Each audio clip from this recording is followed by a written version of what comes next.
Put the for sale sign on Trey Lance. You guys will find out right after this. Let's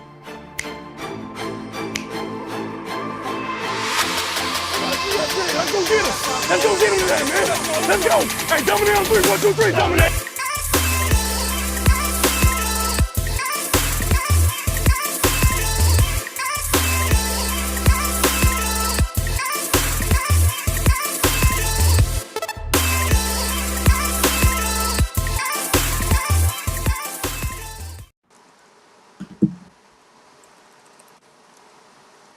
Uh-oh.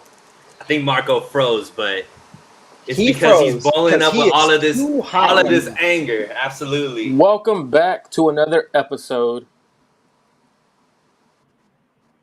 But man, starting it off, man, like it's news now. Trey Lance, he is the third string quarterback. Sam Darnold has been named the backup quarterback, the primary to Brock Purdy over Trey Lance. Ian Rappaport and Tom Pelissero broke the news earlier today on what should have been, a quiet day. But no, 49ers, that's never the case. It's going to be an interesting conversation here with my man Marco and my guy Suneil. How y'all doing, man? Fantastic. Oh, But, damn. Hey, Marco, I think you might need to jump back in, man, because your connection's real shoddy. You've been like freezing in mid conversation, so I don't know if you see that on your side. Yeah, I'll be back. I'll be right. All right, cool. Yeah, man. Obviously, a big news day. I think we were seeing the writing on the wall, Rohan. There's obviously a sentiment that we have as fans when we're behind a certain player. And I know all of us on this stream, including Marco, all big supporters of Trey Lance and wanted the 49ers to necessarily do right by him and, get a chance to see what he's really capable of. But it doesn't seem like that's going to be the opportunity anymore. It does seem as if, the 49ers may have something brewing in the background, possibly already a trade on the books and, maybe looking to get more compensation for him. But this ain't time for me to speak. There's only one voice I want to hear right now.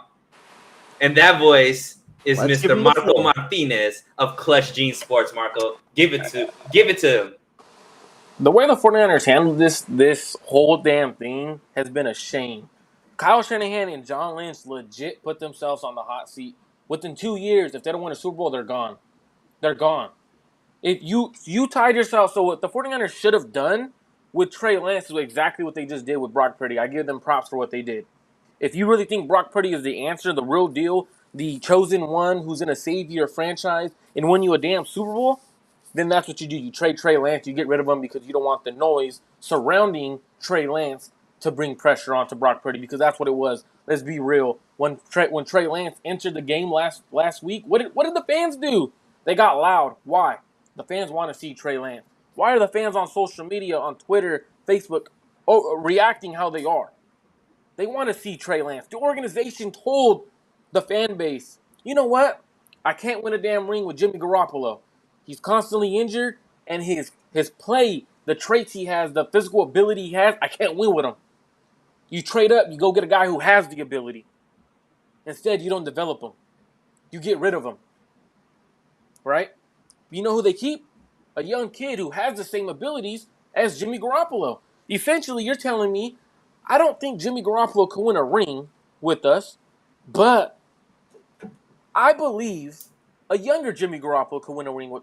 Ridiculous. When the organization made the move, they failed because they never planned to play whatever rookie they were bringing in 2021.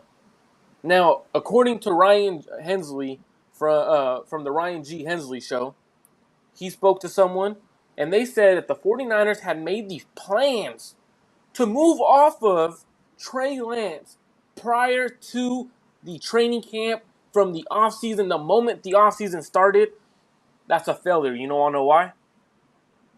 Trey Lance came in a different quarterback. The moment you had your mind made up when you signed Sam Darnold to be quarterback 2, and Trey Lance comes in as a completely different quarterback, you failed your organization. Going in closed-minded, absolutely is the worst thing you could possibly do.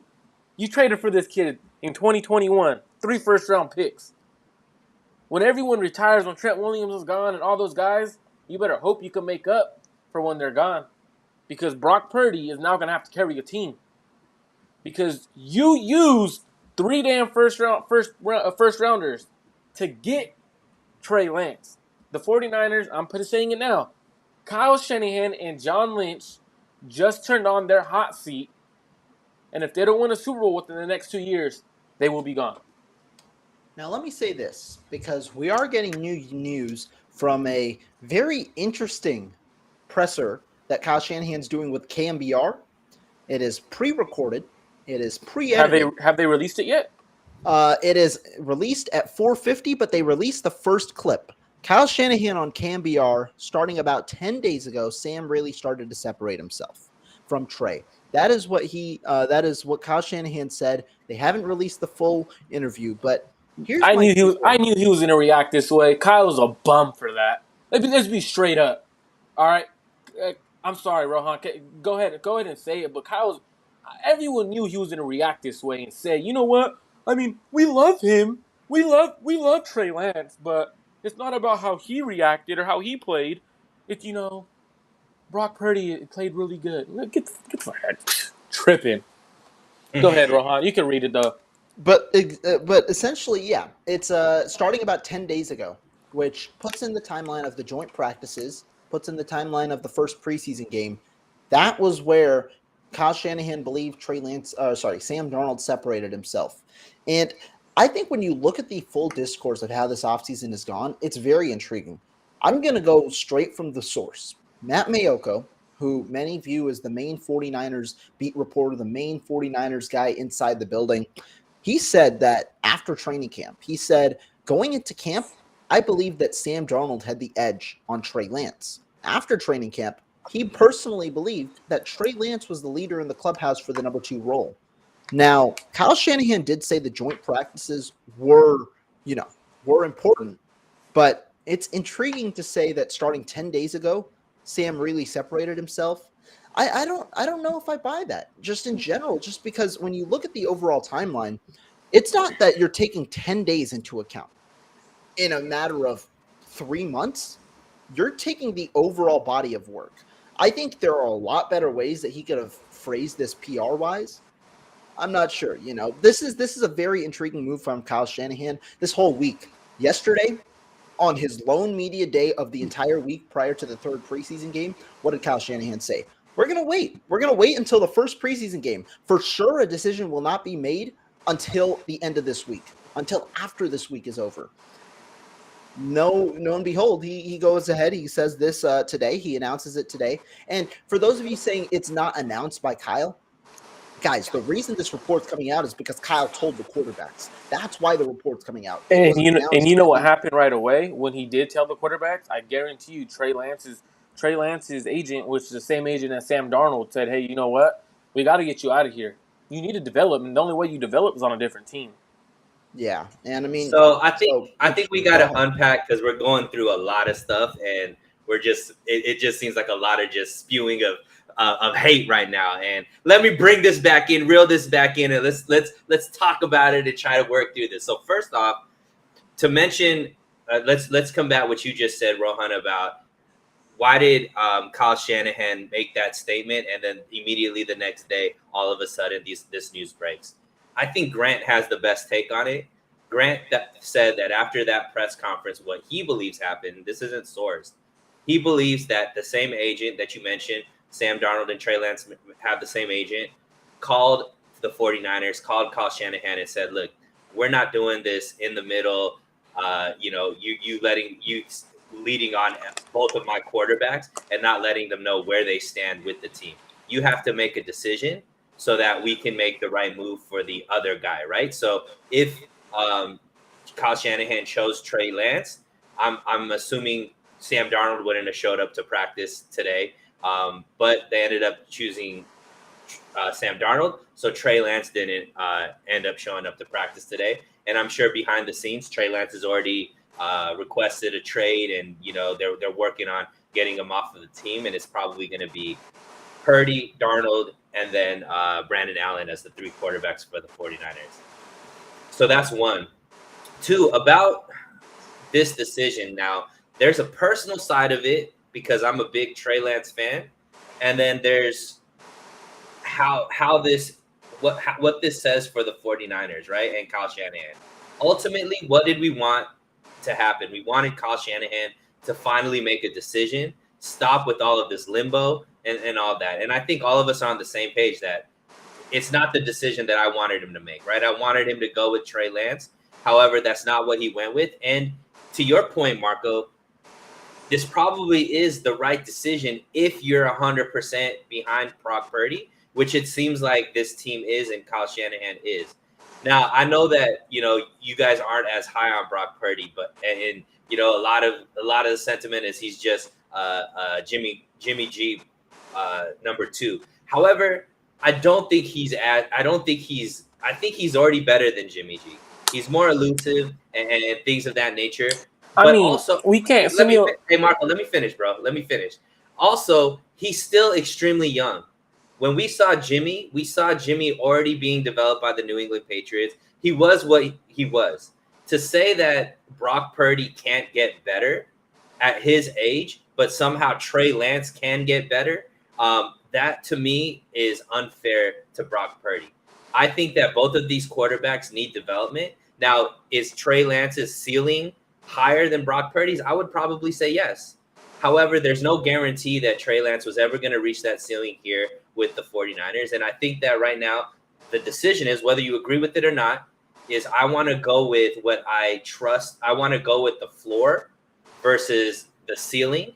And the consensus is Brock Purdy and Sam Darnold's floor is much higher than Trey Lance's floor. And we've seen that in the offseason, that Trey Lance is the best quarterback, makes the best plays, but he also makes the worst plays as well. So that's what the decision they went with, for better or for worse. And I agree with you, Marco. Now, I don't think there's any extensions. Now it's like, you win a Super Bowl. These are all the people you selected, you chose, you wanted us to get. You win with this team. Otherwise, you have to move on. You've had your chance here with the 49ers. No, yeah. What I was going to push back on you, Suneil, is saying Brock Purdy is better than Jimmy Garoppolo with only 8 starts, right? It's kind of hard because we can't say that about any of the quarterbacks. We don't know what he is yet. Realistically, that could have been his Jeremy Lin, NBA, right? That could have been his Linsanity season where he goes on an 8-game super fire and then goes back to downhill real life. What he was at Iowa State, you have to put that. I put that into consideration too. Like, all right, this quarterback was drafted as Mr. Irrelevant for a reason, right? I don't think there's that many scouts and that many general managers that missed on him, right? Realistically, he's an outlier. So for me, I'm looking at him like, okay, well, you're right about he could get better. Absolutely, Brock Purdy could absolutely get better from what last year was. But the reality of that happening is slim, right? Because he's a 7th-round pick. Now his mindset and everything might get better, but his traits might not. His physical ability probably won't get better due to the UCL injury. That'll probably take a year or two to fully get right. And then you also have the size and the stature of him. So that's why I push back a little bit on it. But it's because you have such a small sample size, just like we did with Trey Lance. The small sample size, he needed the reps, right? So that's why I push back. I agree with you on everything else, though, but I do push back on him being 100% better than Jimmy Garoppolo at the moment. Well, I mean, and yeah, it's yet to be seen. I hope he is, because ultimately that's what I think the 49ers are banking on. But I think this is also coupled with the other stuff that came out about Shanahan the other day when he was talking about his team building. Kyle Shanahan, for better or for worse, has a vision for how he wants to win with this team. And it's not necessarily from a Patrick Mahomes style quarterback. It's from having a very elite defense, having a decent enough offense, and a decent enough special teams. Like he's going after the Tampa Bay team that won the Super Bowl, the Ravens team with Trent Dilfer that won the Super Bowl. He's not looking to win with a quarterback like Mahomes, or where the quarterback carries the team. And I think he's making all of those decisions for it. I think it's extremely fair for people to criticize that philosophy. And I think it's very fair for people to be like, you can't win that way, because it doesn't happen that often. It's a very, very small chance that happens. But for better or for worse, that's what Kyle Shanahan is doing. And once again, I want to reiterate, I think Marco's absolutely right that this decision, I'm sure Jed York is saying, you have the rest of your contract to figure this out. If you don't win a Super Bowl by that time, we're going to move a different way. And to be honest, I'm not arguing with Jed York, because at that point he would have given, 8-10 years to Kyle Shanahan to figure it out. It wasn't an unsuccessful tenure, because the team's, I think, culture shifted. The way that it's looked in the media now has shifted. It's turned back into a winning organization as far as constantly competing for a Super Bowl. But ultimately here, it's Super Bowl or bust. And after, 10 years, if you still haven't won a Super Bowl, it's time to move on and let a new regime come in and try to figure it out. So I don't think that we could just be out. And I think there's a lot of the sentiment, Rohan, that the 49ers can't win a Super Bowl with this quarterback.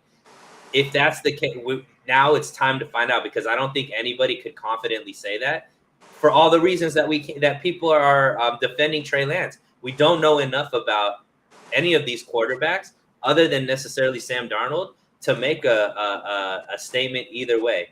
Ultimately, I'm a 49er fan.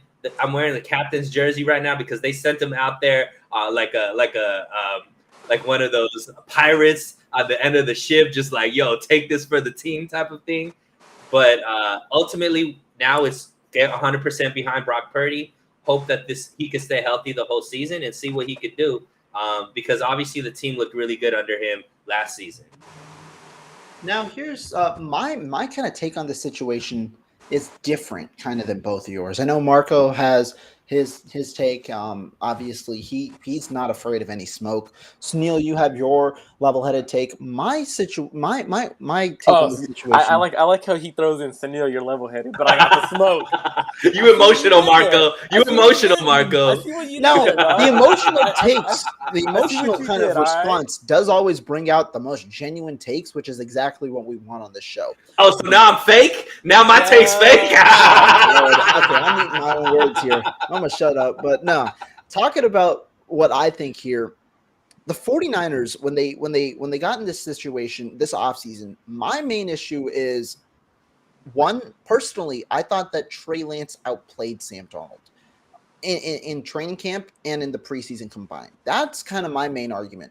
I think the choice to go at Sam Darnold over Trey Lance, that's where I question it. Now, I've been hinting at this for a while. I'm not emotional in that sense, in that I totally understand that this is a complete reality. And I've been hinting at this for a few weeks now, that we've seen Trey Lance and Sam Darnold, go alternate reps. Now, the thing is, to me, what I wanted to see from Trey Lance this offseason was really for him to overwhelm me, for him to really put a stranglehold not only in that quarterback 2 position, but potentially show that he could be a starter in this offense. And unfortunately, to me, he didn't do that. He didn't he didn't overwhelm me. He had some really high ups, some really low downs, and some days in the middle. It was an inconsistent overall training camp for Trey Lance, and that's why the 49ers have come to this take. But I also think that they've been looking to move off of him for the entirety, unless not the entirety, but for the majority of the offseason, understanding that when Brock Purdy returned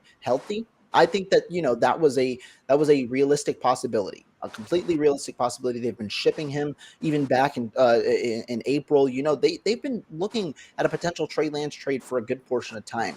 Now, the main gripe that I have is truly with the way that this entire situation has gone about. Because if we're being honest, this is one of the worst trades in NFL history, if not the worst trade in terms of the amount of value that you can recoup in this. Because I'm not trying to go about the snake and say, look, this is what Miami did with those 3 first-round picks. But when you look at that loaded, top-heavy, top of the first round of that 2021 draft, there are significant talents that the 49ers passed up on to secure Trey Lance, who ended up starting only 4 games for them.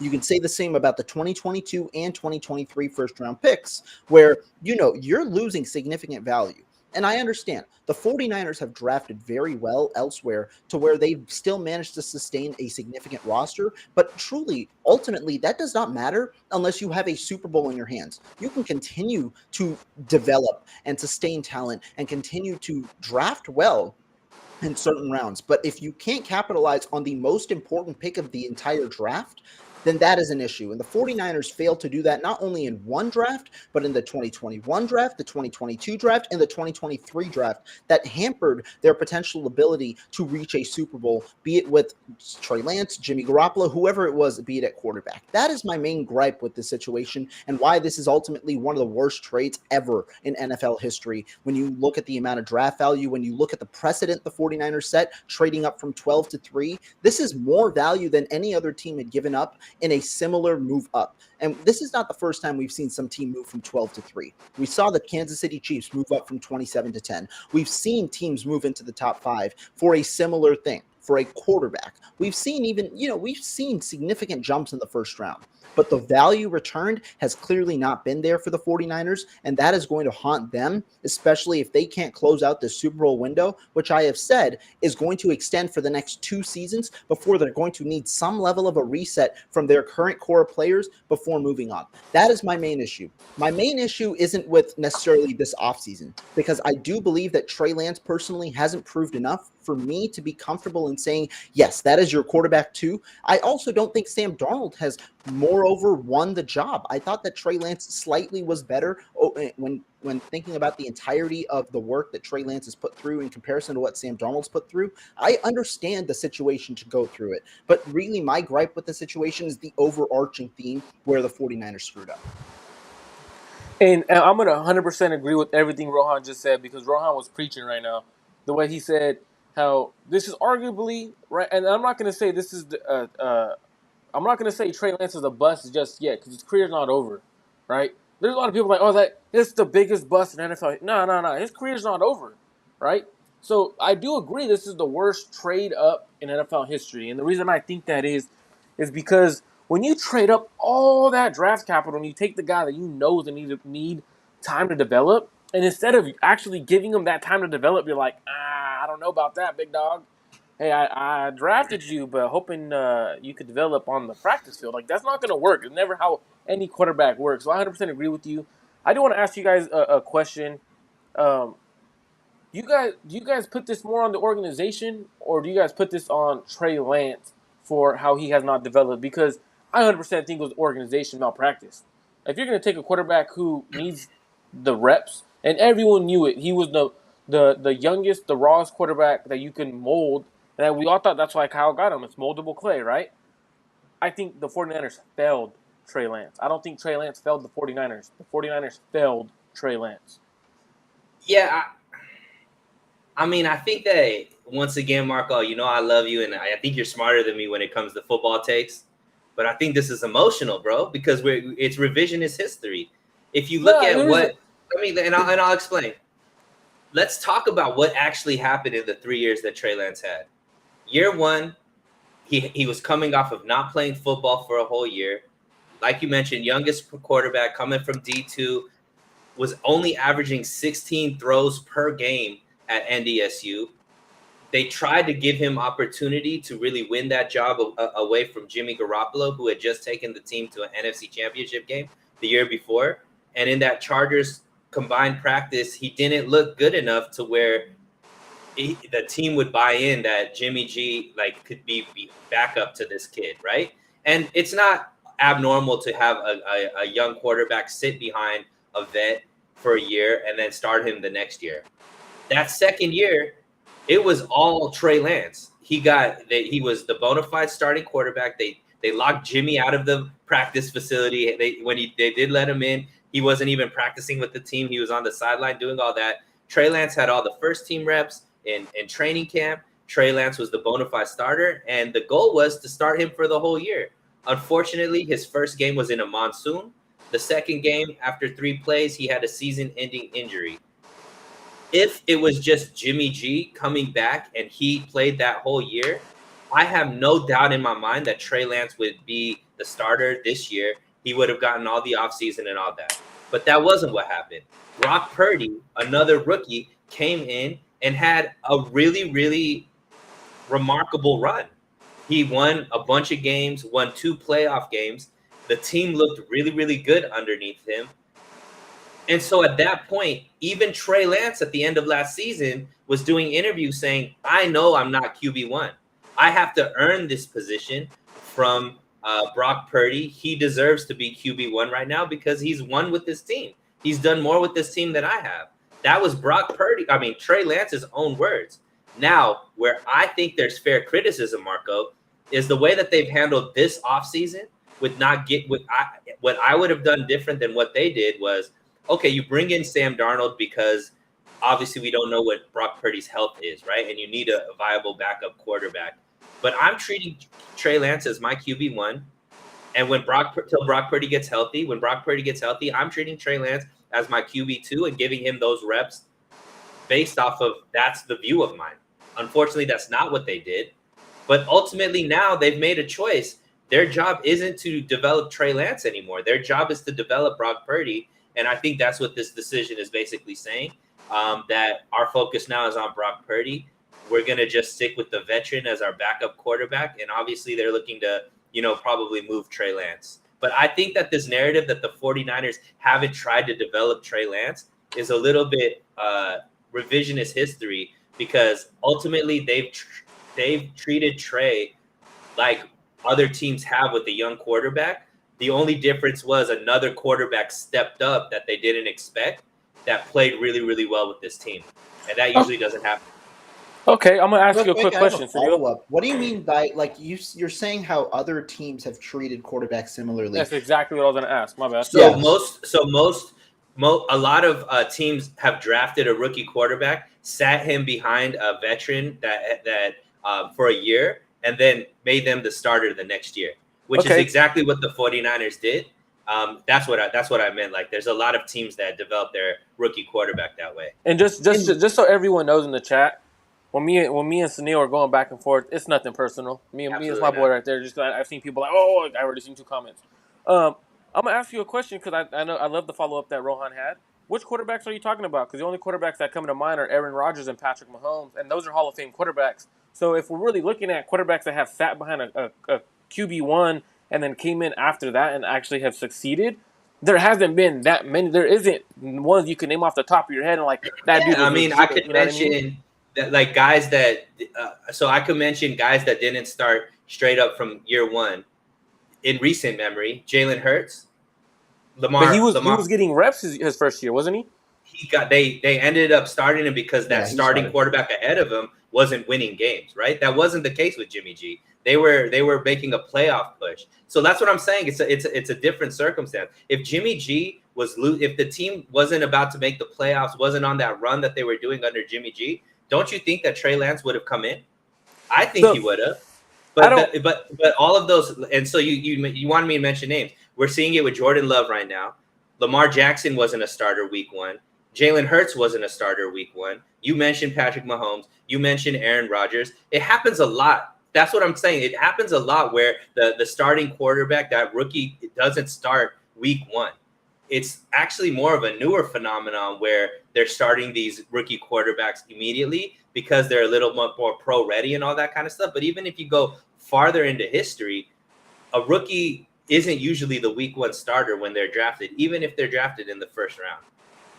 So I'm going to push back on that because Jalen Hurts wasn't a first-round pick. He was a second-round pick, which makes sense. Jordan Love sat for so long. We don't even know what he is yet. He sat for so many years behind Rodgers. We don't know what he is yet. Lamar Jackson was taken at the 32nd overall pick. The reason why I say it's organizational malpractice is because I personally thought, and I know a lot of people thought, Trey Lance should have been starting in year 1. Even the moment you traded up to get him is the moment you told the entire team, entire organization, we don't believe in Jimmy Garoppolo. The moment you did that is the moment you should have said, hey, I got to get this guy out of here or make him my QB2, and I got to roll with this young kid because this kid needs the reps. He needs it, and I believe in it. And if you put that confidence in the organization, in the team, and you say, hey, let's stick with it. This kid right here will be a reason we win a Super Bowl. If you preach that to your team, your team's gonna buy in. Instead, he didn't. He let them compete. Everyone who was there was saying, hey, Trey Lance is winning this competition at the moment. They were getting ready to start him, and instead he was like, hey, you know what, we're not going to start Trey Lance, right? That's why I'm saying it's malpractice, because then you bring him in as year 2, and he hasn't had the development as a passer like Kyle wanted. Now Kyle starts to use him as a runner in between the tackles, something he rarely did in college. So for me, that's why I see it as malpractice, because you still don't know what Trey Lance is, yet you traded up all those picks to get, and he could become an amazing quarterback. And I'm gonna bring up what 49ers Throwback said. Shout out to Louis Riddick on ESPN. He said, "I don't care what Brock Purdy has returned to you. You cannot trade 3 first-round picks and a second and not have people have to answer for mismanagement of Trey Lance." I agree. The top of the top need to be able to answer this question. They need to be able to answer, why did you guys mismanage Trey Lance? And that's Kyle Shanahan and that's John Lynch. Because when you take a quarterback who needed the development, essentially you had to play him year 1. Everyone else in that draft class who needed the development, Zach Wilson, Justin Fields, immediately played, right? And I know what you're gonna say. Well, they were on shitty teams. We were a Super Bowl ready team, but that Super Bowl ready team didn't even believe in the damn quarterback they went to the NFC Championship game with. Well, so I agree with you. They didn't believe in him, but they also couldn't get off of him, right? So the plan was in 2 years they were going to make the decision to get off of him. They couldn't get off of him in that year that they drafted Trey Lance, right? The money didn't make sense, and all that kind of stuff. They could have monetarily got it off of him. That they could have done that. But go ahead. In terms of the decision, I can see what you mean. Go ahead. Yeah. So like the goal, the ultimate goal for them drafting Trey Lance, in my eyes, was he was always going to be a 2-year, like starting in his second year. They were going to go one more year with Jimmy G, right? He just came off the NFC Championship game. They ended up still playing really, really well with Jimmy G, right? They made it to another NFC Championship. I forget how it ended, but I think it ended in another NFC Championship game. And then they did what the plan was. Like ultimately, they could, if they wanted to even make it more confusing, they could have still had that battle for QB1 with Trey Lance and Jimmy G coming off of an NFC Championship game. But they made the choice. No, this is Trey Lance's team. He's QB1. We're like quote unquote malpractice. If the decision is, hey, you should have started him a year before. Okay, I don't know if that's necessarily malpractice. I think circumstances changed the trajectory, because Brock Purdy, they ended up drafting Brock Purdy. Usually people don't have a Brock Purdy on their team that could go into playoff games. Most people don't have that sitting as their third string quarterback. This is like Willie Beeman from you know what I mean? Like it doesn't happen, right? And you know, you got whatever coach or champ or whatever they were calling that other first string quarterback. Like that was always the decision, right? So I just think that emotionally it is easy, because we all want Trey Lance. And you're right. Look, the 3 first-round picks, that hurts. Unfortunately, my betting, if I was a betting man, the 49ers would have made the wrong picks with those first-round picks anyways, because they tend to do that, right? Out of all the first-round picks that they have, most of them aren't on the team anymore or didn't ever live up to what they were, other than Bosa and Ayuk.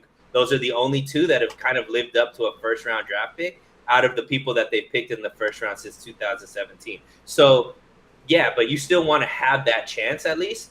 But a lot of people are just going at it being like, yo, they didn't develop them the right way. I'm looking at it like a lot of people develop them the same way. It just he got injured.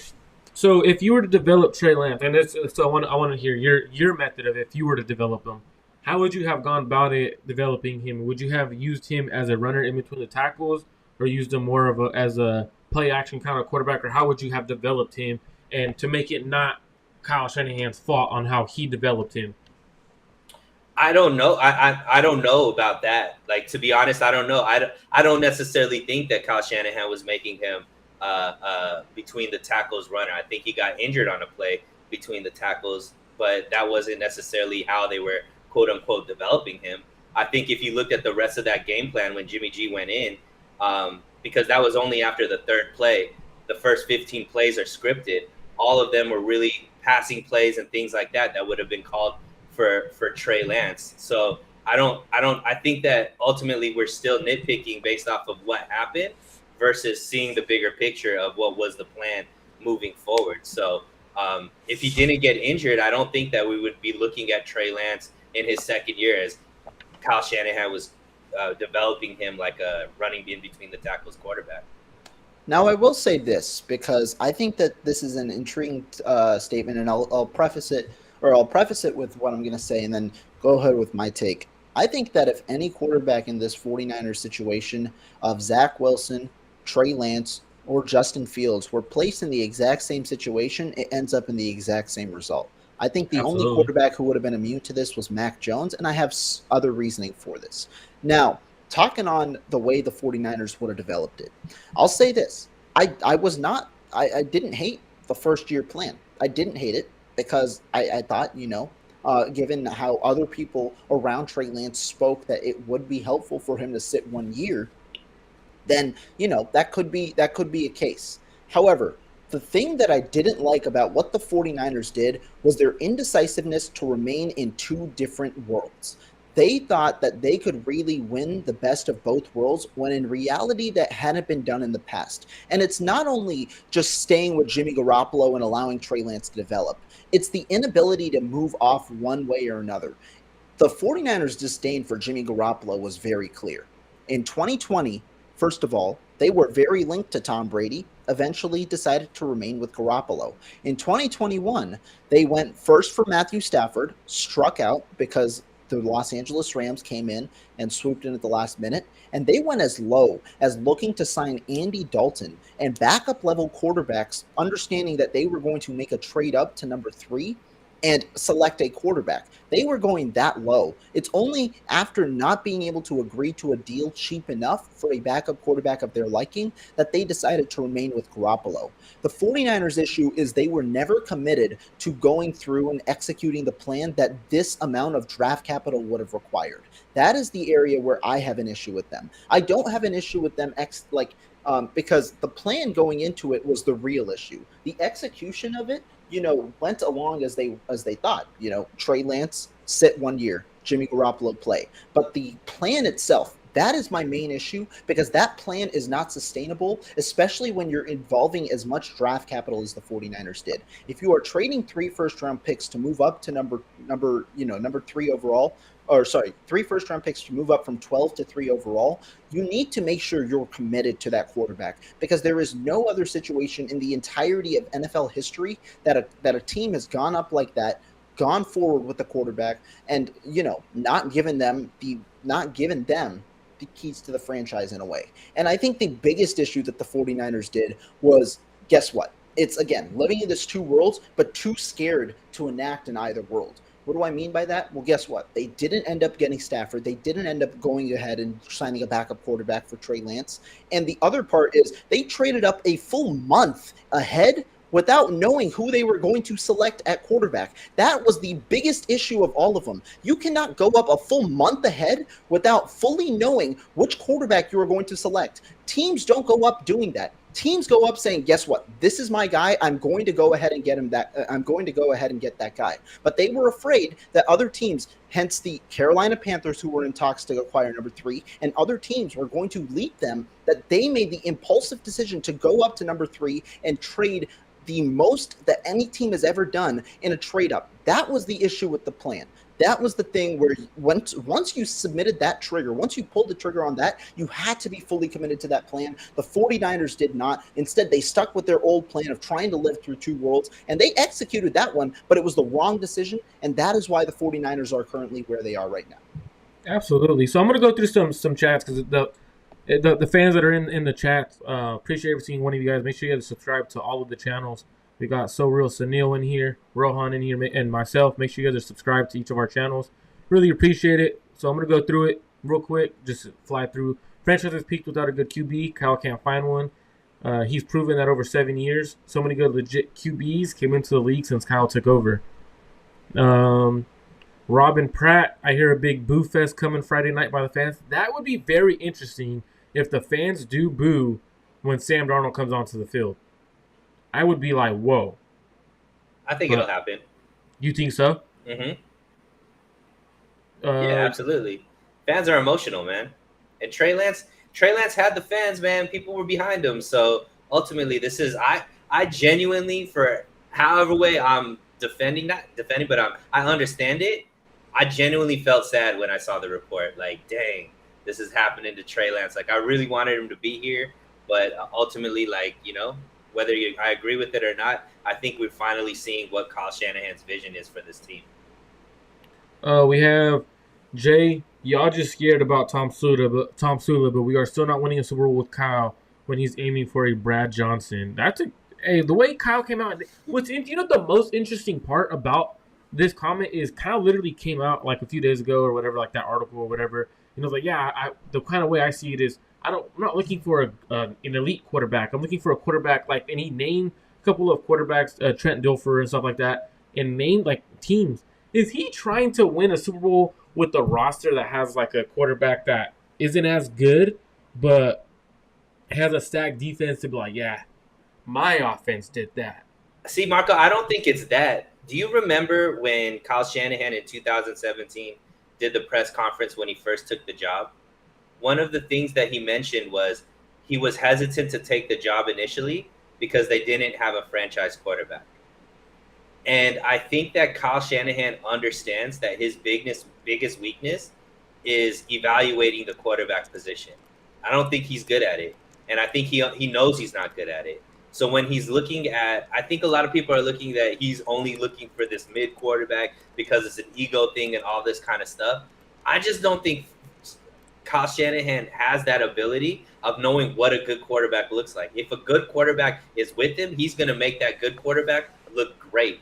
But as far as identifying them through the draft and evaluating them, he's not good at it. And Rohan, one thing you didn't mention about what they were doing, that original package, I think was to go and get Deshaun Watson. But unfortunately, Deshaun Watson ended up having all the off the field issues. So the pivot was to go up in the draft, because the minute that Deshaun Watson news broke, it was a couple days later, and then the 49ers traded up to go to the number 3. That's a little piece of context that was missing. They were going after a veteran quarterback that has already been proven. That's what they ideally wanted. Remember, in the draft, they tried to go get Aaron Rodgers as well, but ultimately they couldn't. They struck out on Matt Stafford. Deshaun was they didn't want to touch that, nor should they have. Aaron Rodgers wasn't available, so they ended up, this was their like backup. And then once again, Kyle Shanahan got excited about a quarterback that ultimately didn't pan out the way that, we wanted it to. To what you said right now, Suneil, I 100% agree. I think Kyle Shanahan can't see what a good quarterback look like. And it's exactly why the 49ers got lucky into drafting Brock Purdy, because it wasn't Kyle who found him. It was Brian Greasy. Probably Adam Peters. It was actually Brian Greasy who actually found him. Was like, hey, this kid's actually pretty good. So for me, that's what's interesting is like, hey, Kyle got lucky into drafting this guy. Like, they weren't going to draft him, but then realized, oh, actually, he's going to get claimed. He's going to get signed as an undrafted free agent immediately. We should probably just draft him with the last pick anyways. He's probably come in, make our practice squad. Like, they didn't really think he was going to be good. So to me, it's like, if you didn't think he was going to be good, and then you take him as Mr. Irrelevant, like, I don't know. I mean, hopefully he is good. This is a good question. I want you two both to answer. Can someone tell me which QB lasted more than 3 years as a starter with a subpar arm? Off the top of my head, I'm not a subpar. Like, I don't know the definition necessarily of subpar. Like, is it like, are you thinking like not because above? there are So my guess quarterbacks who is don't necessarily have elite arm strength and have made a living in the NFL, right? I think that's what they're talking about. Like, not elite arm strength, so like maybe above average or average arm strength. Like, if you're talking about elite, or not elite, I mean, just names right at the bat that have been amazing. Tom Brady doesn't have elite arm strength. I would say his arm is elite, though. The arm talent is elite. I wouldn't say the arm strength, though, is elite. I think that it's mixed up with his impeccable timing and accuracy that improves it. Drew Brees could be a name there that you could throw out. But again, all of these guys were able to hit the deep ball at portions of their career. Like, despite not having elite arm strength, it's because of the entire measure of traits that allowed them to hit the deep ball. It's not like they had poor arm strength either. So, that's why it's tough to say, what are you thinking about subpar arm? Because I think that there are quarterbacks, who don't necessarily have the strongest arm, who have played for a good portion of the NFL. Um, Name a top 5 QB who sat on the bench coming out of the draft. I don't I mean, remember that many. Mahomes, I guess. Well, Mahomes. Mahomes was drafted 10th. They think this is Oh, more a so top like top five five QB pick. who Yeah, sat yeah, on the bench. top 5 pick. That's a good question. I mean, if we I look think at that's what it, they mean because top five QB. We if you're looking, right if you're away saying Rodgers, top Mahomes. 6, Justin Herbert's one, but there were already rumors prior to week 1 that he was going to start at some point during the season. They were just waiting to hand him the keys. He was top 6, If it and wasn't he for didn't start the week 1. if it wasn't for the puncture of the lungs by by their team doctors, he doesn't see the field week 1. But No, I didn't think week 1. I mean that year itself, not because when you think about it, he would have played it at least Did half the season. Mariota start week 1? I don't know. Like, I mean, I think it's he not did. it's not normal, but it's also, once again, name a top 5 quarterback that didn't play the year before they got drafted a full year of football. Like, we could go back and forth about what is precedent and what is not precedent. The KMBR full Kyle Shanahan video is going to be being released right now. It's 4:50. But in the meantime, I'm not going to be listening to it. You guys can. I'll talk away while you guys mute the TV or mute the screen, and I'll talk away. I want to ask, do you guys think, and this is a question that it has to be answered, right? Like, if you're going away from Trey Lance and you're going to Brock Purdy, is Brock Purdy the real deal? I've already said. Go ahead, actually, first, Suneil. Well, Go ahead. I was going to say it once again. It's like we have to judge it based off of Kyle Shanahan's vision of what this team is going to look like, right? So ultimately, I think the biggest point, and I think we all agree on this, Marco, and you made it very early in the show, what this decision has done is make it so that Kyle Shanahan has the rest of his contract, if that, to basically win a Super Bowl, to earn another contract. Without a Super Bowl, I doubt he earns another contract. So if this is just the 49ers' vision, or Kyle Shanahan's vision of what it's going to take to win a Super Bowl, I think Brock Purdy is the real deal, quote unquote, in this system, because he does exactly what Kyle Shanahan wants his quarterback to do. He'll make the reads that Kyle Shanahan wants him to make. He's going to make the plays that Kyle Shanahan wants him to make. You could already tell that the relationship that him and Brock Purdy have, the way Brock Purdy used to talk about Kyle Shanahan, it's very like, yes, sir, no, sir, yes, man, kind of thing. Like, I just believe that Kyle Shanahan sees the quarterback that'll run his system the way he wants it to be run in Brock Purdy more than maybe he saw in Trey Lance. What about you, Rohan? Going on to, you were essentially saying, is Brock Purdy the real deal? And then what I mean by the real deal is he? Yeah, I should have rephrased that, reworded that. Can he be the guy that can lead you to the Super Bowl? Yeah, is he the franchise guy? And I've already said this, and it's a bold take compared to other people. I don't believe the 49ers have that guy on their roster. I honestly don't for the 2023 season.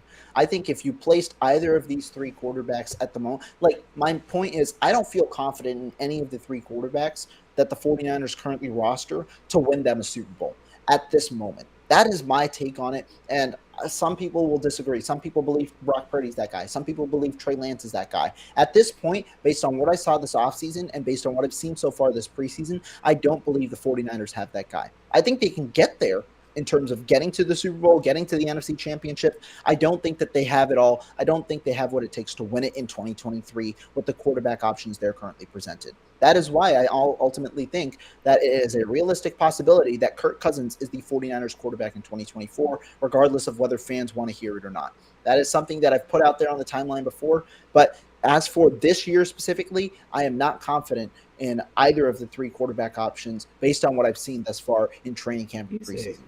He said Kirko Banks. He said Kirko.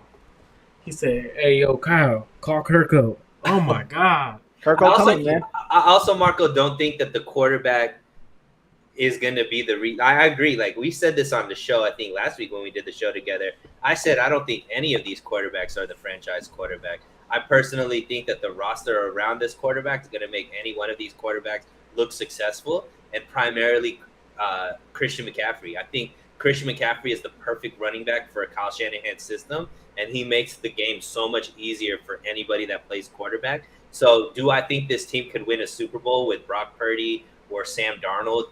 I would say yes, because Kyle Shanahan's system with CMC, Debo, Kittle, Ayuk, I think there's just a lot of talent there mixed with this defense that the window is very small. There's a small margin of error. Things do have to break your way, but if they do, I think you could win. Now, can they just win with mistakes and all that kind of stuff? No, they don't have Mahomes that could just make up for mistakes. But if they play clean brand of football, which is extremely hard to do, I think they can win. But like you said, it's extremely hard to do. Now, I have something that I want to ask both of you. And it's something you didn't let me answer if I think he's the real deal or not. Because you keep freezing, Marco. We I don't thought know you if were you're the there or first not. Go ahead. Dude, Go ahead. we have the next Joe Montana. Man, the 49ers are about to win a Super Bowl with Brock Purdy, bro. Nah, I don't think he's the real deal. I was messing with y'all. Let's be real. I'm not going to answer the question. Sorry. Now, I got one for y'all, though. It's something that I've thought about a lot recently, especially now today that the news is broke. And it's a hard question because I think that, some might have differing answers. But it's a Trey Lance question back on the plan. And my question is, what truly changed between 2021 to 2022 where you were that confident to name Trey Lance your starter week 1 in 2022 without any competition compared to 2021?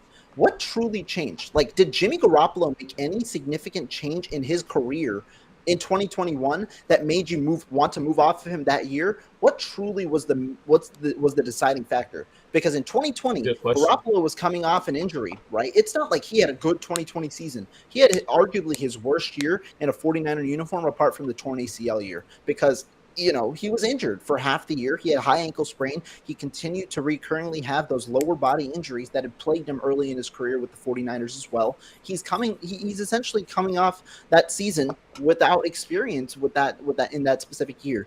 What changed to completely alter your MO from making him the backup to your starter? Suneil, go ahead.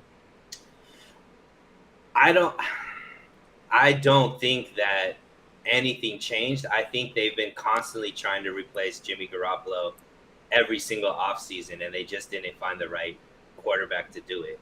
Like I mentioned, Trey Lance was probably option 3, or trading up to draft the quarterback in that draft was option 3. Option 1, I think, was Deshaun Stevenson. Option 2 was Matt Stafford. Trey Lance, it ended up being Trey Lance, but trading up for a quarterback was number 3. But they also, when the Aaron Rodgers stuff started coming out, they tried to go get Aaron Rodgers. In 2020, they shopped. Is that on my side or? Oh, no, my bad. Might have been me. My bad. Marco's so bored by my takes now. He's over here playing games with his coffee cup. It's when I get anxious, I start like fiddling. You know what I mean? In 2020, right, everybody was flirting with Tom Brady. I think actually every single season that Jimmy Garoppolo was on the team, every single offseason, it seemed like there was another quarterback that the 49ers were talking to or whatever the case may be. So I don't know if there was anything specifically that changed other than they finally found somebody that they wanted to pull the trigger on or were able to pull the trigger on, Rohan. I think what changed would be his injury. Because you said from 2021 to 2022, right? From Lance's rookie year to his sophomore season. Yeah. I think what changed is you already had said F you to Jimmy Garoppolo like so hard the year before when you traded up to number 3 overall. It was like, you can't run it back with this guy. He has to be your QB2 if you do. And, I mean, the league kind of told us what they thought about Jimmy Garoppolo. I mean, 2021, they go to the NFC Championship. Teams are trying to trade for him, but no one wanted to give up a second or a third-round pick. That kind of shows what Jimmy Garoppolo was in a way, right? Like, and to me, that's what worries me about the Brock Purdy situation because I see them as very similar quarterbacks. And when I first saw Jimmy Garoppolo in 2017, when I was actually watching them, they remind me of each other. He reminds me of a healthy Jimmy G prior to his ACL. That's who I get that's why I say he's Jimmy G 2.0 in a way. And I'm not hoping he fails. I really hope he is very successful, and I hope he wins. Because I'm a Niner fan at the end of the day, man. Like, end of the day, now, do I think the Niners do everything perfect? No, but I think it would have to be Jimmy Garoppolo, the way they did Jimmy Garoppolo, and I think that's what changed the most. So can I ask you guys both a question? Because Of course, you could ask us a question. Thank Why are you, you man. asking? I appreciate that. I asked the question just to be polite because this is your show. I'm invited on. I don't want to take over things. Bro, But you're no. Let's put it this way. When I invite people on, it's not my show. I invite you on to co-host it, so it's both of our damn show. All right. I love you, Marco. I love you, Rohan. So in the time, let's say the last 4 years, where the starting quarterbacks have been Jimmy G and let's say Brock Purdy, right? That have been the bulk of the play. The 49ers have gone to a Super Bowl and 2 NFC championship games. That is much better than 98% of the league, right? As far as the amount of success a team has had in that same time frame. Tell me because the easy answer is to be like, oh, you just need this huge upgrade at quarterback, and that's going to be the reason why you win a Super Bowl, right? That's the easy answer. Tell me outside of that, because look, there's not this. Patrick Mahomes isn't walking through that door. Joe Burrow isn't walking through that door. You know what I mean? So what can the 49ers do with what the options they have right now to take that next step? Because I don't think the answer is just it's not going to happen. Because if it's not going to happen, that means Kyle Shanahan isn't our coach in a couple of years. Lynch is gone, and we're starting from a new regime, and we got to go through those growing pains all over again. What is it that, because if you're that close, what is the deciding factor without the answer just being you just need a franchise starting quarterback? If you want a solution, I've already said I don't believe the 49ers are going to win a Super Bowl in 2023 because I don't think the starting quarterback will change. I don't think their room changes, and I don't feel confident in the guys currently to win you a Super Bowl. So my current plan, if the 49ers truly want to win a Super Bowl, and that is their number one goal, it's Super Bowl or bust, like they've been outlining for the past few seasons, you go out, you sign Kirk Cousins next year to a 3-year deal on a backloaded contract.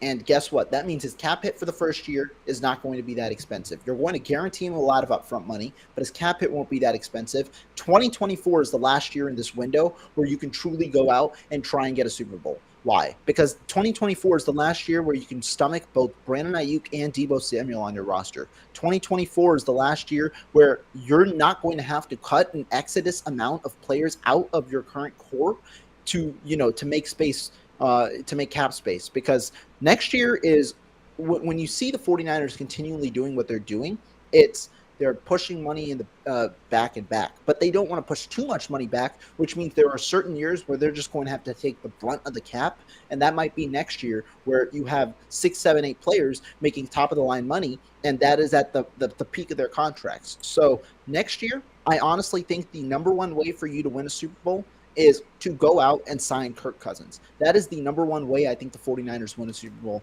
in this current window, unless they go out and draft a quarterback. But personally, I don't feel confident enough for them to develop that guy, so that's my option. If they draft I gotta take a little quick lock, because if they draft a quarterback next year, the odds of him playing are slim to none. If you didn't play your number 30 overall pick, you aren't playing a rookie quarterback, which means the only way they win a damn Super Bowl is if the 49ers could have a 1,500-yard rusher and another rusher who rushes for 800 yards, and the defense is the greatest defense we've ever seen. And I think the defense is going to take a step back, unfortunately. And now when I say a step back, now everyone's like, well, they're still going to be a top 10. Absolutely, we're still going to be a top 10 defense. But what we saw from the 49ers defense from the last 8 games was one of the best teams defenses I've ever seen. 2.5 turnovers a game, it was unfair. We were honestly suffocating opposing offenses, and to me, that's the only way you win a championship under the Kyle Shanahan regime, because he clearly doesn't want to go up with the quarterback and win offensively. That's not what he wants to do, unfortunately, which makes me question, are you really an offensive guru then? Because as an offensive guru, you want to score as many points as you can. You want to go in and tell everyone that's what my offense just did. Unfortunately, kind of trying to be a coach that has a stacked defense, and I think that's the only way they win a Super Bowl under the Kyle Shanahan regime. If they have a 1,500-yard rusher, and then the running back 2 or running back 3 rush for 800 yards, and you have an elite defense. I think that's the only way the 49ers win a Super Bowl in the next couple of years because, one, Trent Williams isn't getting younger. He probably retires after this year, which likely makes the offensive line even weaker than it is right now. Colton McKivitz, we don't know what he is. If he becomes a good tackle, cool. That means we have a starting right tackle. But I really believe the offensive line and the quarterback play are going to be preventing the 49ers from winning a Super Bowl ring. Yeah, shout out to Suneil. Shout out to Rohan. I appreciate you guys, man. Make sure everyone is subscribed to both of those channels. If you guys are on their channels, come over to Clutch Gene Sports channel as well. Hit the subscribe button. But I appreciate you guys for being here. So make sure if you're listening, you are subscribed to their channels. 100%. I do have to ask. Oh, I thought you were closing off. I was No, like, no, I thought no, you were ready no. because then I was like, then let me talk.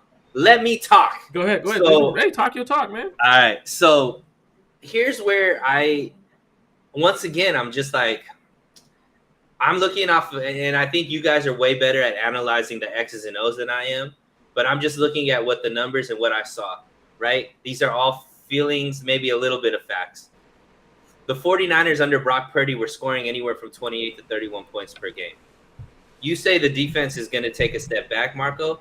I actually think the defense could stay the same, if not even get better, because they've plugged in a weakness with Javon Hargrave that wasn't there last year, right? Now they should be able. Real quick, are you clarifying? Because I know me and him were talking about 24. Are you clarifying for this year or next year? Both year, I think. But this year, okay. Even then. So can I make a statement about the Javon Hargrave? It actually makes your run defense worse. Make your pass rush is a lot better, but your run defense is worse. So if I'm a team in the playoffs or I'm a team that's trying to beat you and I have a good run game, I'm running right at Javon Hargrave. Whoever else, if Kevin Gibbons is in there, running right at him. Who's your defensive end opposite of Bosa? I'm attacking him too. So well, who was the guy that was much better at stopping the run that on the team last year that wasn't here? That's not here this year. There was no good run stopper right there. So that's I what think I'm he's focusing more on DJ Jones, who we lost in 21. Yeah, but what I'm saying, last year's rush defense. So he said this year's defense will take a step back from last year's defense. So what I'm saying is, based off of the personnel, the only legitimate player that I think we lost was Jimmy Ward. I think we've upgraded on the defensive line. Obviously the linebackers are the same. I think the corners will actually play better and safeties will play better. Extra year with Hufanga, extra year with Lenore plus Wilkes. That's his specialty. I think that this defense could actually take a step forward. The offensive line, where you're saying there's a lot of question marks and a year older of Trent Williams, I look at it like 80% of an offensive line last year that was a top 10 offensive line is coming back. That continuity we didn't have the year before, right? This year they're actually coming in with that continuity. We have a full year of CMC now, plus a training camp with CMC. We have two or three running backs that are stepping up, to mention that the running game needs to be stronger. Brandon Ayuk about to be even more elite. Debo looking healthier than he's ever been. So I look at it and I'm like, well, this same offensive team under Brock Purdy was averaging like 31 points per game. The defense could actually take a step further. So I'm looking at it and being like, why can't this team win a Super Bowl? Why are we so down on this team when this same roster actually has, I believe, gotten better? And all of those pieces had us believing that last year they had a chance to win a Super Bowl. But only after our starting quarterback had a freak injury that all of a sudden, all of us thought that we could beat the Eagles. We knew it was going to be tough. I did not. I will be. I picked against the 49ers too, but I didn't think that if the 49ers won, I wouldn't have been shocked. But I'm saying we thought we had a chance. Now all of a sudden we're saying there's no chance. And I look at it and I'm like, the defense should be better based off of just the free agent acquisitions we made. The offense should be better based off of the continuity that we're bringing back. Why are we so down on this team all of a sudden? Answer me that. Now, I can take this over, Marco, if you want. You can go ahead. No, go ahead. You go first. Now, it's not that there's no chance for this 49ers team to win the Super Bowl. I don't agree with that. But I do believe the odds are against the 49ers.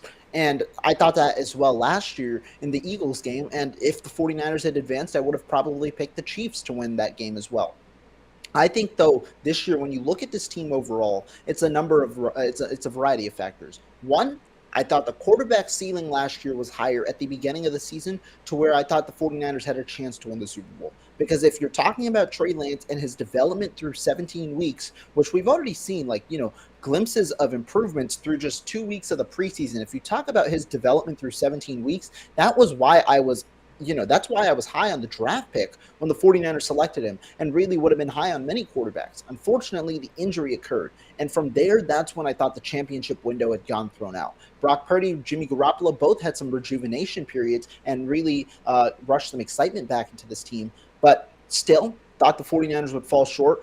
And it's not like with me saying they're not going to win a Super Bowl. I don't think that they can go to the NFC Championship. I don't think they can go to the Super Bowl. That's not my goal. I just don't think they're going to win it all this year. And if you talk about this year to last year, the offensive line, it is going to have a downgrade. I mean, people can say the unknowns about Colton McKivitz, and sure, we don't know, but it is going to be a downgrade. If Colton McKivitz if he was better than Michael Glinchey, he would have been starting last year. That's just a known fact in general. You start your best players. Colton McKivitz is a downgrade overall. You can say Aaron Banks, you can say, those guys can develop a little more and things like that. That is obviously the case. But I do think Trent Williams also does take a step back. I thought I saw some glimpses of it. I think he does take a step back. I think you have a downgrade at right tackle. And Rohan.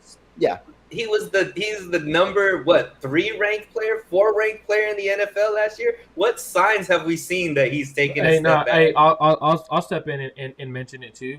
When I was at camp, so the last couple of years that we've had Trent Williams that I've been in camp, I haven't seen someone beat Trent Williams unless it's Nick Bosa. When I was seeing guys beat Trent Williams, guys that Clelin Ferrell, I saw who else did I see beat him? Drake Jackson. Someone else too. Was it Austin Bryant? Might have been Austin Bryant. Like they're beating him, and it wasn't even like almost be like it was like, oh god damn, like who's that? Like that's literally, if I would have never known who those players were, I'm like, damn, those dudes are like studs, right? So I will give Rohan that. Like there was some I was like watching. Okay, but you guys, he said last season. No, I'm saying this season. Okay, go ahead. But I'm saying step back from last season is what I mean. But overall, my take was more so for 2024. But if we're talking specifically for 2023 as well, if you're talking about areas this team has taken a step back, you can argue definitely defensive line depth clearly has taken a step back. I mean, obviously the front end talent has been valuable, but the thing the 49ers have depended on is when a number of players have gotten injured, you can rely on some of that defensive line depth that they've had in the past. I don't think that that's there overall. But I think more so it's the minute changes alongside keeping the same roster, the minute changes in drop-offs alongside keeping the same roster that prevent the 49ers from winning the Super Bowl. But ultimately, in my opinion, it comes down to the position that I've highlighted the most, and that's quarterback. I'm gonna say the reason the question was like why we regress and why there's no reason we can make the Super Bowl. I'm gonna say and it's I'm not saying we can't, I'm not gonna straight up say the 49ers cannot win the Super Bowl. I just think the odds are against us and it's gonna be very hard to do so. But if I had a bet, I would say the 49ers wouldn't win the Super Bowl. Now the reason is the run defense will probably take a step down. Now, if any of based off of what market? Based off of what? Based off of Javon Hargrave getting more reps. Now you're gonna have Javon Hargrave in there getting more reps. I don't see Javon Hargrave playing every down. I don't see Arik Armstead playing every down, especially if you want them to be healthy. You also lose Samson Ebukam. You want them to be healthy going into the playoffs. Now, if that happens, you have Kevin Givens, who is terrible against the run and absolutely atrocious against the run. Javon Kinlaw has been in the past couple of years that we've seen him against the run gets thrown off the club. So if you're looking at the run defense, the best run defender on the field at all times is going to be Arik Armstead and Nick Bosa. Can you play those guys every snap? Because if you're constantly playing them, we've seen the injury history with Arik Armstead. You don't want to overplay Nick Bosa because it is going to wear him down throughout the season. Now, Can I just ask you a question? Yeah, of course, Because I just want to stick with the run game. Because early in last season, the 49ers got gashed in their run game as well. And then in the second half of the season, they were the number 1 rushing defense in the league. You remember that change happening? I absolutely do. That's because Who was Arik the Armstead player was that gone. and Eric Armstead came in, right? Yeah. What I'm saying is we have Eric Armstead the whole season, and Javon Hargrave, and Nick Bosa. I look at it like, okay, if we were the number 1 rush defense, now we got even better along the defensive line.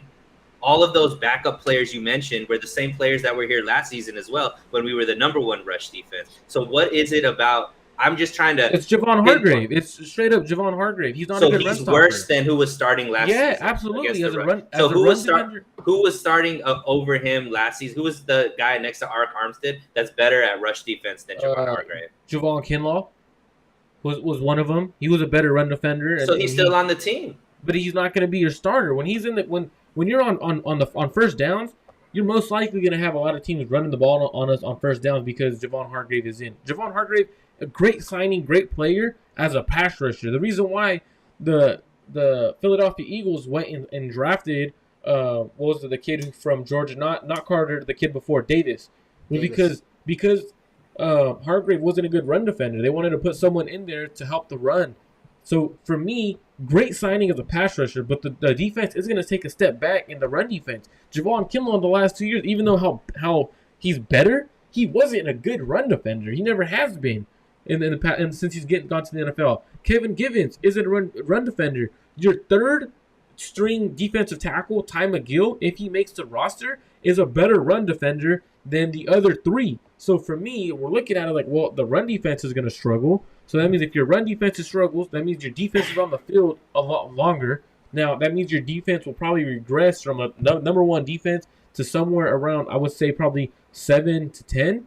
Now, they could end up being the best defense, and I could be 100% wrong and putting his next to Armstead. I just don't understand your argument because, like, you just said Javon Kinlaw is terrible, but Javon Kinlaw would be part of a number 1 rushing defense, which the 49ers were last season in the second half, right when Arik Armstead came back. So now all of a sudden Javon Hargrave, who's a better player than Kinlaw, he's might not be as good at the run. Might not be as well. But all of a sudden that one move is going to take us from the number 1 rushing defense because it's not Kinlaw to whatever you're saying right now. Like that to me isn't an argument that makes a lot of sense to me. I see what you mean, Suneil, but I do think it's more than just one thing. First, I think that Hargrave, right, we've said it, he's not the best run defender. I also think that there are 2 key other moves that the 49ers are going to miss. One, the loss of Samson Ebukam now creates a rushing lane to the outside where teams are going to consistently test Drake Jackson as a run defender. And if you put Cleveland Farrell in there, you're not going to have the elite pass rusher that you used to have in, either, in Charles Omenihu either. It's like... Neither of them were elite, right? Actually, Charles Omenihu was actually the defensive if you look at it, he was the number 12. In terms of pass rush win rate, he was the 12th highest ranked player in the NFL last year. If you're talking about but that came from being part of this. He wasn't that before he came to the 49ers. He wasn't. He was a 6th. They got him for a 6th round pick or a 7th round pick, right? So what I'm saying is let's put things into perspective. Charles Omenihu, nobody looked at him and was like, that's the missing piece. Like he came in, but it's also because he was used incorrectly in Houston and said that he was used better here, which is why when he goes back, and is. But what I'm saying is that wasn't a player that we looked at, penciled in. This is going to be why our defense is this elite. I don't know if we've seen that player. We didn't know that about him in the offseason. We didn't look at him and be like, he's that piece last year. I think that we're brushing off that the 49ers always have a piece like that comes in. We weren't expecting him, and then all of a sudden they fill in a role extremely well because of this defensive scheme and the talent around that defense. I think that's fair. I personally believe that's putting too much on what we've done in the past versus the talent we have right now. We say that there's that guy that we believe could, break out because Kosarek does that. I don't think that there's that talent in the depth room right now. And you don't think Drake Jackson is that talent? No. I don't think that he's a talent like Charles Omenihu in terms of a pass rusher. No, I don't. No. I don't like. I think that he's raw right now as a pass rusher. He could certainly develop as the year goes along, but there's a reason that there's a realistic possibility he's not going to be your week 1 starter. I think Cleveland Farrell has a better shot to start week 1 because he's a better all around player. I thought that was more because of injury, but No, I think it's more because he was a better player. And I think the last move that I'll say is Jimmy Ward. The loss of Jimmy Ward, I think, is going to be an important part because of how stout of a tackler he was. That nickel position is one that you have to think about. I agree. But I also think we're being extremely hyperbolic that this is going to be like this significant drop. I personally think, I don't think it's a significant drop. I'll put it this way. I think it's more likely that the 49ers are a top 3 defense this year than a 5 to 10 defense this year. I don't think that the team's makeup is that much significantly worse than last year. I actually think all the positions have upgraded outside of maybe that nickel position. So, and that's just because I'm looking at it based off of the pieces that we've made. Everybody's going to get a year better, and there's continuity on this team, which we didn't have last season. Last season, everybody was coming in. The offensive line was 3 brand new starters. The defense had all of these mixed in pieces and all that kind of stuff. It's not that way this year. So that's why I'm a little confused why people all of a sudden just think this team is going to fall apart. So I'll use defensive value of adjustment for and I won't include the championship game because now the reason why I won't include it, and I'm going to explain why, because with no quarterback, the Eagles were able to run the ball no matter what. It didn't even matter. So I wouldn't include that one because even though how bad the defensive line looked against a team that could run the ball, they looked pretty bad. Like it wasn't even like no questions about it. We were the eighth ranked defense against the rush during the playoffs in the wild card and in the divisional round. So for me, that's where it matters, right? Like, and we're gonna make the playoffs. This team is making the playoffs. But where it really matters, where teams will run the ball on you, is in the playoffs. And I think that's where it'll completely show up. Because if you're looking at the 49ers, if you include the championship game, they dropped down, I believe, to it was like 11th last time. Let me check. Let me add it to the DVOA. Drops down to 11th. So it's like, that's why I think the 49ers defense takes a step back. Because again, Charles Omeni, who played defensive tackle a lot, he was a better run defender than Javon Kinlaw. He's a better run defender. And that's when we started seeing, as well as the Arik Armstead come in. We saw Charles Omeni, who play inside a little bit. I think the 49ers defense takes a step back. I get why you don't, because they still have the studs around them. I think the back end could be better. However, I think Jimmy Ward was such an important player to the 49ers defense in the back end. Being able to take away the slot, which is one of the hardest positions to cover in the NFL, because you have the ability to break in and out. And I think that is going to be a very impactful thing. Who replaces him? If it's Isaiah Oliver, we're in trouble, right? If it's I don't know who else it could be. I think it's going to be Lenore, and they're going to move Womack to the outside on those plays. Is that a dual role? Might be a dual, but I don't know. From what we've heard, it's actually Ambry Thomas that is going to be the first guy outside over Samuel Womack. Now, does Ambry Thomas go back to his old self? Like, a lot of things are in factor, but I do know that we'll probably end it here just because I know we're already at an hour 20. A good way to get your 3 first-round draft picks back is to trade Nick Bosa. See y'all. No, I was gonna end it like that, but I'm just kidding. I don't want people to think I'm for real.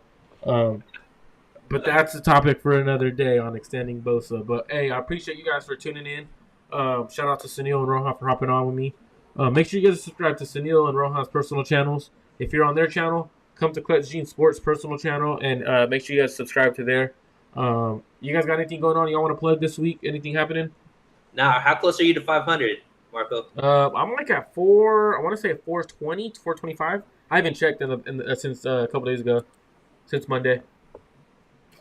Get Marco to 500. Get Marco to 500. That's what it is. Give me the 500. Y'all heard it there first. Give me the 500. Quick thing to plug. I'm with my brother Vish tomorrow, sometime during the day. That'll be a fun show. My last one before moving setups. I'm going to college. Yes, sir. Enjoy college. Enjoy your year. You got anything plugging, Suneil? Nah, man. I just want to make sure that the 49er faithful stop jumping off the bandwagon, all this like negative self-talk. Like, if you want the positivity, keep it in perspective, come to So Real Sports Talk, where we keep it so real, unemotional, just straight logic and facts. Those are shots at me, but I keep it clutch. I keep it clutch. You know what I'm saying? The clutch gene's in my it's in my DNA right here. I taught clutch gene players. You know what I'm saying? But I appreciate y'all for tuning in. Make sure y'all go subscribe. Tomorrow I'll probably go live. Friday I will have my weekly show with Josh Harper, former NFL player, played for the Raiders for a year, played in this Canadian Football League, as well as a Fresno State legend. So make sure y'all tune in. Come subscribe so y'all don't miss that one. At least if you miss Thursdays, it's just me. So you don't want to miss what Josh Harper says, man. Hey, thank y'all.